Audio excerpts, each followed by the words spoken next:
Can we go to the lady on the end, please? Hi, Carla. On the same sort of train of thought, Yeah. I wanted to ask you what your thoughts are on the N-word and like the use of that in rap music, because obviously as a white person I've been brought up never to ever use that word, but a lot of the music I listen to says it 20 times in every song. Yeah, for sure. So I wanted to know what your thoughts are on that, and like whether you think it's a word that's become obsolete or whether you think that there are negative consequences on the fact that it's so widely used. I very much do. I used to be someone who used the word all the time, as some of you may or may not know. I came to a stage in my life where one of my elders said to me, "You're better than that." And I started reading a bit more. I started studying the history of the word. I started looking at the brutality that had been underpinned by this word. Let me be clear, I'm not against people using the word. I'm just against the stupid idea that it's now become a term of endearment. It hasn't. It has so much blood attached to it. For me, it means what it's always meant. It is a term of white supremacist genocide. It is a word that says African people are not human.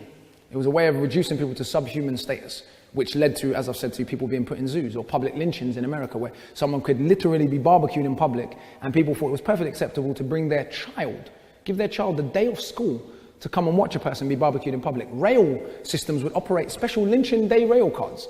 After the lynching, there'd be postcards with the dead person on front of it. They'd send out as souvenirs. So this is the history behind that word. If we look at early hip-hop, when hip-hop was a bit more independent, when hip-hop was owned a bit more by the black community, we see that hip-hop was completely offensive to everyone. People would say cracker, they'd say honky, they'd say nigger. You'd have Ice Cube making inappropriate songs like Black Korea. You'd have songs, NWA songs that were about killing black people. Hip-hop was just completely like punk. It was just offensive to everyone. But someone decided somewhere it was no longer acceptable to say cracker and honky and those kind of words, but nigger was okay. And for me, when we look at who owns hip-hop, Mos Def made a song called Old White Men is Running This Rap Shit. It's called The Rape's Over. It was on a beat, the same beat that Jay-Z made The Takeover on. And that song was taken off of his album without his label telling him, because he criticized white corporate ownership of hip-hop. He said some tall Israeli is running this rap shit, and that was taken to be anti-Semitic. Leo Cohen is tall and he's Israeli. It's a statement of fact. It wasn't anti-Semitic. He was like, that's who's in charge of rap. It's not black people.